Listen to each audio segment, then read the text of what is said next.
Hello guys, welcome back to this channel. In today's video, I'm going to show you how you can use Sora 2 for free without invitation code and without a VPN. Okay, let's get into it guys. First of all, you can visit this website sora2.cloud, and then you can sign into this website with your Google account and you will get 10 credits for free. And here you can generate a video using Sora 2. You can describe the video that you want to create. You can also attach an image as a reference, but I'm just going to leave it like that. And then here we can generate a video, and as you can see, it needs 5 credits, and now I have 10 credits for free.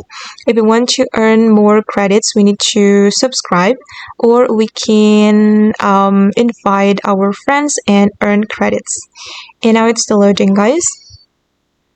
Okay, and now the video is being generated and it will be ready in 1 minute until 3 minutes.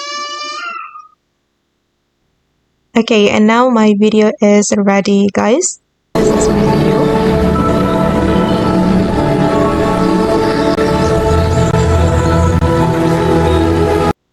And yeah, it's so cool. And it has sound as well. Okay, and that's all the way to use Sora 2 for free without VPN and without invitation code. I hope this video will be useful for you. Thank you so much for watching and bye.